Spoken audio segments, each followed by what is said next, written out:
Hello, friends and family from near and far. Welcome back to the ADIOS SENOR podcast. I'm your host, Alex Dempsey, and I'm joined today with my co-pilot, Jake Wild, and today we have two very exciting guests. Would you guys like to introduce yourselves? Hi, I'm Niki. I'm a senior at Byram, and I'm super excited to be here. We're happy to have you. For sure. Hi guys, I'm Vicky. I'm a senior at Byram as well. Thank you for having us, guys. Yeah. Very happy to have you guys. So me and Alex like to start these off with just a general question, something that we think is very important. So how have you guys been handling this crazy time and this quarantine? Vicky, take that one first. Okay. So, I mean, I feel like we've all been handling it pretty similarly. And I'm trying to use filling our days with doing new things, getting outside and completing work and feeling successful and like you did something. Yeah. All right. So I've been doing the same thing, but it's starting at 12 p.m. because that's when I'm waking up. For sure. Anybody else feel that? Okay. Yeah, and, all of us. I've started making myself like nice breakfasts, which has been amazing. I've been able to see friends now, like hanging out outside, which is super fun. I've been spending a lot of time with family. So, yeah. That's good. It's good to hear. Have you guys found that there's anything that you've been able to pick up during this time that maybe you wouldn't have been able to if you had school or if you were more busy? Vicky actually, she started her own company. I didn't start my own company, but in the beginning of quarantine, it was very boring because like I couldn't go back to work and like whatever like school work was taking up some time a day, and then you are a full-time worker. I was, so that was taken away from me. Yeah. So in the beginning of quarantine, it was a huge thing to like tie dye and bleach things. So I took it upon myself to find some clothing in my closet to tie dye or bleach. Yeah, that was my new hobby. I didn't really pick up a new hobby. So I made, my stepmom is a nurse. So at the beginning of this, I really wanted to like honor her in a way. So I made a sign for the end of our driveway. It was like painted it and whatnot. So yeah. That's awesome. 530 Bedford Road. That's awesome. Have you been, Niki, how has your stepmom been in this situation? Has it been like... So sorry, I need to cut you off. No, you're good. She's actually been handling it super well. I mean, at the hospital, she's usually on the post-op floor, so it's been really hard for her to like be with COVID patients because she's usually just like working with people coming out of surgery. Right. But every time like she comes home, it seems to be getting better there, which is awesome, and she's super protected with all the PE and everything like that. So yeah, she's been doing good, and I think we've handled it pretty well as like a family. Not being too crazy about it, and not being so worried about her getting it. Kind of going with the flow, and if it happens, it happens. Right. I think that's great. Yeah. Have you been? Has there been anything that like you've had to do differently during this time to protect her, or her to protect you? So there was a time where it was super, super bad at Northern Westchester. And so before she came home, she would change out of her scrubs and change to like a whole new pair of clothes. And then as soon as she came home, she would hop in the shower and leave like her shoes outside and all of that. Other than that, not really. You can't really do too much more than that, and just make sure everything's clean when she touches stuff. Yeah. Totally. I get that. So to pivot a little bit, both of you guys, I think we're probably looking forward to spring seasons this year. Yeah. Something that you've probably been looking forward to for a while. Yeah. So, do you guys want to speak a little bit about that, about your sports and about what you were looking forward to this season? Yeah. Yeah. Vicky? Of course. Okay. So obviously, yes, it's been like really heartbreaking, especially since there was still like first closed for like the first month, there was still hope for the season to still happen, but just be postponed a little. So it was like that little spark, like everyone was like, we're going to still be in the field. So that was still good to have like during the beginning of quarantine when times were really hard. But then once it was canceled, yes, it was really heartbreaking, and not being on the field from our last year is obviously very, very hard. But also like to think in like the positive light, like even though the season was taken away, like the past 3 years of memories will obviously, like, I know that sounds really cheesy, but like it's obviously something that will always stay with us through college. And like I made my best friends from the team, and like even the people who are freshmen now, I'll come next year until they're seniors to watch them. So like it's still something that's still been part of us. So yeah. I feel like that energy exists like with anything in this school with people do. Because I know I know Jake and I feel the exact same way. Like we're fully prepared to come back for all the shows next year and for years to come and like continue to support them. Yeah, for sure. It's awesome. So varsity. I think that's all we can look forward to now. And like, yeah. no, keep going, go. So varsity baseball just had their varsity baseball day, right? Yeah. So is softball getting anything like that? So we actually had ours today, and it was very emotional. Oh, really? It was, so basically we have 4 seniors and baseball has 14. So I don't know how they really handled it.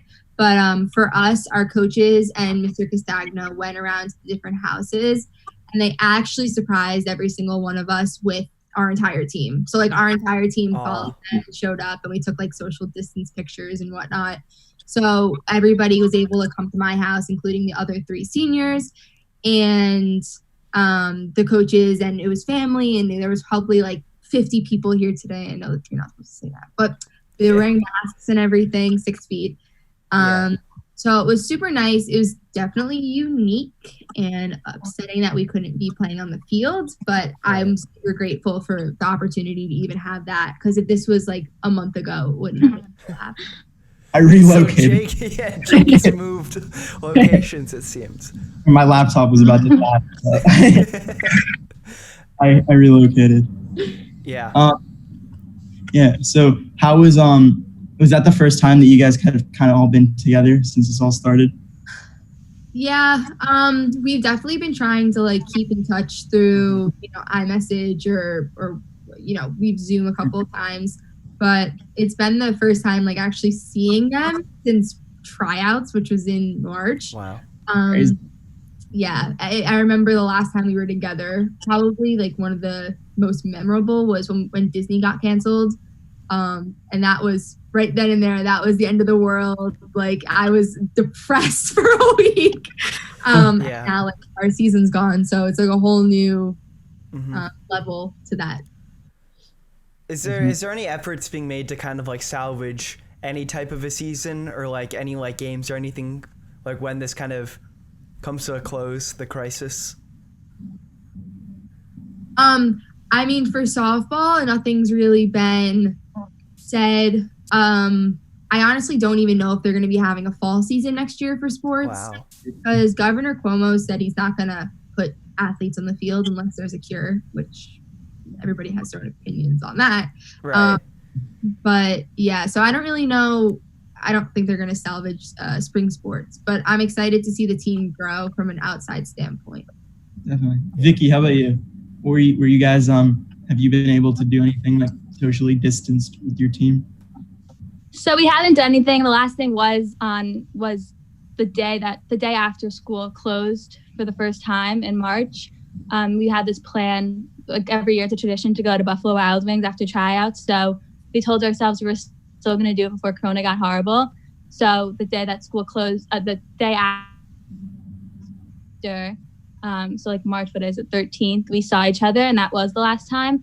And then yesterday, just like baseball, we had like a senior day for all of us. So the whole team came around to each senior, and like each underclassman gave a speech to each senior. It was really cute. So we saw the team yesterday, and it was really, really nice to see everyone one more time. That is really nice. Yeah, that is. Have you guys, so both of you, were either of you captains for the upcoming season? Yeah. Vicky was. Yeah. Unofficially, we were there was only 4 of us, so it was kind of just assumed that we were all going to be captain. Right. It wasn't like officially named, but I got my softball sign outside that says captain on it. Official now. Right. Were you guys both looking forward to taking on different roles in your teams? Like, did you feel like it would have been a way for you guys to like kind of step out of your shell as a player and as a person on your team? Vicky? Wait, what did you say? You broke up. I said, I didn't hear what you said. you're good. I said, did you feel like you were excited this season to like step out of your shell as a player and a person on your team? Were you excited for anything in specific? Yeah, 100%. Because like we're seniors, so I think it's a much different standpoint coming from the seniors and looking down at all the players, especially like me and Niki starting on the team when we were underclassmen. So like, and just watching how we've grown as players ourselves and not even looking at other people. But it's also great to see how other people have grown and like how the dynamic has grown and how you can be a leader on the team and show the underclassmen how to run a team, and so they can continue the legacy of Byram Hills girls varsity lacrosse. So as an underclassman playing obviously varsity sports, was there any like lesson or anything you picked up from those like leaders in the sports that you plan to kind of continue on this season with softball? Yeah, I mean, for the most part, our team is super young right now. It was only going to be 5 upperclassmen, so 4 seniors, 1 junior, and then the rest sophomores and 2 freshmen. So I was super excited to take the lessons I've learned and what I've liked and disliked from other leadership that I've seen on and off the field and be able to translate that into this season. So, I really just wanted to be like a friend to a lot of the underclassmen. So when they came in as freshmen, like half of them didn't speak, and I love them to death. So I like to make fun of them sometimes, but there was there was a lot of them that didn't even want to talk to us and was so scared. And I was the same way. Yeah. So I was excited this year to kind of break them out of their shell and make it a really safe space and be productive at the season. Definitely. Were there anybody that you guys like on your respective teams looked up to in the past as like leaders and people that you kind of wanted to like exemplify your play and your leadership off of? Yes. Yeah. Do you want to go first, Niki? Sure. Okay. So right away, I have 2 people that come to mind. A girl that I was friends with on my team from last year, and then the year before that. So the first one was I was a sophomore when she was a senior, and this was Haley Croak. She was just like such a good leader on and off the field, and she was like one of my like bestest friends, and she just treated me like I was one of her friends. She would say hi to me in school, and I thought that was like so nice as a sophomore. I didn't really know like that many upperclassmen, and it was super fun. And then last year, Kayla Vesuvio was our captain, or one of our captains, I should say. And she was also one of my really good friends. I've been playing with her since my first travel team, so we kind of had a different bond on the field, which was super fun. But once again, she treated the underclassmen like they were her friends that she would hang out with outside of school. And I think that's a really good quality. And I think it's appreciated a lot more by the underclassmen than you would think. Just like even saying hi to them in school means a lot. Definitely. Yeah, for sure. Vicky, how about you? First person that comes to mind is Lindsay Grotta. Ever since freshman year, she's put me under her wing, and I've never felt like I was nothing on it. Like I've always felt like I was a part of the team because of her. It was really hard, like having her leave last year. Like I was like, this year, I was like, what am I going to do without her? She was always just like, not only for me, for like the whole team. She was just like always like a ray of sunshine. Like she always made everyone happy. And in school, you guys know who she is. Like she's just a very happy and like upgoing, energetic girl that like everyone loved. And she also had amazing lacrosse skills that I obviously looked up to and would love to play with her. Like I would have whenever. And yeah. So obviously you guys lost your season, as you just said. Is there any like words of advice or anything that you've taken from this experience that you're going to tell to juniors on the team, on your guys' respective teams? I mean, I know this is said like every day because it's the pandemic is going on, but like obviously don't take anything for granted. Yeah. And obviously like every day is like make the most of it. Because like we only had only a week of tryouts, so bonding on with the team for that whole week was better than nothing. So at least I got that. So like everyone has to take a day at a time and not take anything else for granted. Right. What about you, Nikki? I would probably, besides what Vicky said, I'd probably just stay positive, and pick your teammates up rather than bring them down always. I've never been a fan of, I should say, like aggressive coaching or like aggressiveness on the field between players. I definitely have my moments myself. I'm not going to eliminate myself from that category, but I like a very positive vibe on a team, as I'm sure a lot of people do. So that would probably be my biggest takeaway, what I would try and enforce a lot this year if we had our season. Right. So to switch gears a little bit again, something we've kind of asked people is like a little bit like a day in their lives during the quarantine. So do you guys want to share a little bit of how you've been dealing daily with your, if you have like maybe a routine or something that you stick to every day? Am I going? Should I go? Okay. Yes. So in the beginning of quarantine, I mean, I've had two different lives really. In the beginning of quarantine, I was getting up really late at like 12. Like I would stay up until 4 watching Netflix, whatever. Yeah. And then I would get up at like 12, eat breakfast, and then I would try getting all my work done. And then I'd try my best. It wasn't that nice then, but I would try my best to get outside, like just like stay active, play some lacrosse, play volleyball. And like sometimes I would meet people at like Lombardi and play lacrosse with them and just stay active. And then really the day was over. The days go by pretty fast when you wake up at 12 o'clock. Right. But now, ever since things have been getting better, I have gone back to working at Gumdrop. So I wake up early now. I wake up at 8 and I go to Gumdrop, and it's basically my whole day, which I'm not complaining because it gives me something to do. Right. So, and then I come home. I see friends at night or during the day. It's been really nice out, so I've been sitting outside, tanning, swimming. It's all the fun stuff now. Yeah. Awesome. What's the environment been like at Gumdrop? Yeah, I was gonna say, like, what's it like working there again? So it's been really, really busy, surprisingly, but a lot of parents feel bad that their kids are having birthdays in quarantine, and especially now graduation, like college graduation mainly. Right. So really, like, there's only 4 people working, so it's a closed environment. No one's allowed to walk in. It's curbside pickup, so it's not like everyone's good, safe, and healthy. We just there's a lot of balloons and birthday baskets going out. It's very hectic, but it feels good at the end of the day. Like I know that I made someone's birthday a lot better because they got more gifts. Yeah, it's a good mindset to have. Yeah. Yeah. What about you, Nikki? What's your day in life? Yeah. Laughing, I saw. So I would just like to say that my birthday started quarantine. Like the first day we had off of school. Birthday. So it will forever be remembered as the day we started quarantine. And I didn't get a birthday basket because it wasn't special. Oh, that's funny. I wasn't working at Gumdrop yet, so I couldn't get it. But my days are pretty uneventful. I am still waking up at 12. Yeah. Love that. I am too, so this is okay. Same here. Can't help it. My sleep cycle is just literally out the window. You're right.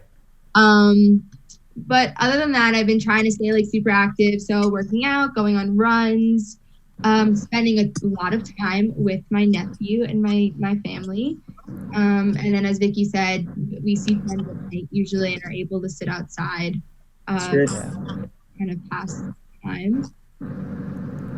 Definitely. So, a way that me and Alex like to end off these podcasts is we always ask.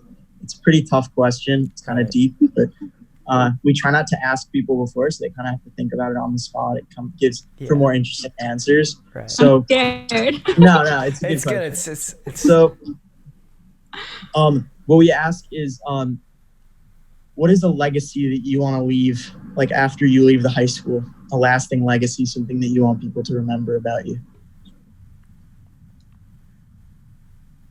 Okay, you could go first. Oh, you want me to go? Yes. Okay. I mean, I like to think of myself as a very cheerful, like a very positive and cheerful person. And like when I was filling out, like actually, like Miss T's like questionnaire at the end, like what did you impact the classroom? Like I like to think that like I make people laugh. No, not make people laugh, but I have a connection with a lot of people that like when I know that there's something wrong with them, that I'm able to talk to them like about like what's going on. So and like make them feel better. So I feel like I hope like I want to leave the impact of like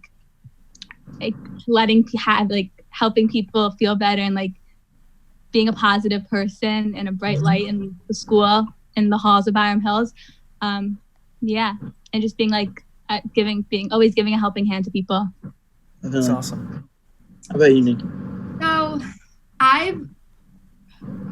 next year I'm going to UConn, and this school is huge compared to Byram Hills. Yeah. So when I was like thinking back on high school, I've made a ton of connections with my teachers, and I've been super, super grateful to have like many of them reach out and say, I want to keep in touch while you're at college and so on. And I just feel like I've made a lot of like friends throughout high school with my teachers, and that's like a super exciting feeling that I kind of want to leave. And I guess touching on like back to like friendship, it's weird being home now and not being able to see people that you used to say hi to in school. Like I have friends that I see outside of school, but there are the friends that you see in school that you're not going to see again. So I guess just being like a friendly face and always being like someone to say hi to. I know like when I got the peer leadership position, like being able to say hi to my sophomores in the hallway. I'm like, Jake always makes fun of me. I don't make fun of you. Jake thought I got peer leader, so he always makes awkward comments. Good times. Back in the old days when I used to ask you how peer leader was going. Yeah, that's funny. So yeah, Niki, I definitely agree with you. Like I've been thinking about it a lot recently, about those people that like if we don't have a graduation in person, like those people that you might never really see in your life, like those people that have really impacted you just by being like good friends. Yeah, in the classroom and like sharing Vicky, those experiences. Yeah. Like Vicky, I always think of you as like one of those people in my life because I think about how you've always been like you're a very empathetic person. You always reach out. You're always there, and like I think that you've been great in that way for me. But I think that a lot of people in their lives love those people that they might not necessarily be hanging out with every day outside of school, but have an impact on them inside school. So I think it's definitely tough not to be able to see those people a lot. Yeah, for sure. I think it's just like going back to it. It's like the little things that happen. Right. That you always totally bypass until you don't have it anymore. Like just seeing people in the cafeteria and being like, hey, like I'm gonna sit here and talk to you for a bit. Yeah. You don't get that anymore. It's so sad, right? Because with Zoom and all this like social media stuff, you actually have to make like a real effort to reach out to people. And like seeing people in the cafeteria is like simple hi. You know, you don't have to like go on your phone or whatever and text someone that. It's like it's much easier, I think. I think about it too, like when everybody committed to college on commitment day, like people who I probably, could have seen in school and like saw them wearing a shirt, I'd be like, hey, like congratulations. Like I wouldn't reach out to them on my own. It's like, well, actually, I think like the Instagram page, the Byram Hills, I think that was a good way of congratulate people. Who created that page? Revealing the identity. I know. Got the two CEOs right here with you. The two CEOs. I weave that in there pretty well. Look at you, seamless. I know. Seamless transition. Why don't you? Yeah, before we finish up, like, what was the idea behind creating that, and how'd you guys come up with that idea? Yeah. I'll let Vicky take this one because it was her. Well, it's really a lot of people wanted it to have. Well, obviously, like what Niki said. People were committing, and it's obviously a huge thing to look forward to wear like your college apparel the next day after you commit. So that was obviously taken away from many of the students. So we saw another school in Pennsylvania did it before all the other schools started doing it. And I thought it was really, really cute. So then we brought it up to Mrs. Rentz, and she said we loved the idea. So we just started it. And I think a lot of people have appreciated it. And a lot of people that wouldn't really get feedback about committing have been getting feedback. And I think it's a great thing from our senior class to do. Great. Yeah. It's awesome. I think you guys have done a great job with that and have done a great job bringing our community together a little bit more. So thanks for thank you so much for doing that. Of course. Yes. Thanks, guys. Meant a lot to. I think both of us have meant a lot too. So thanks for creating that. I'm glad you guys liked it. Yes. Thank you guys for joining the podcast tonight. Right. We had a great conversation with you guys, and we're very happy that you were able to join with us. Yeah. We're happy to talk to you Thanks guys. for having us, guys. So we end off these podcasts just real quick. We count down and then we say "Adios, Senor." A tribute to Senor Eagle. Right. Yeah. In our Spanish class. So I'm gonna count it down 3, 2, 1, and then you're gonna say "Adios, Senor," and then we're gonna Yeah. So, ready? 3, 2, 1. Adios, Senor.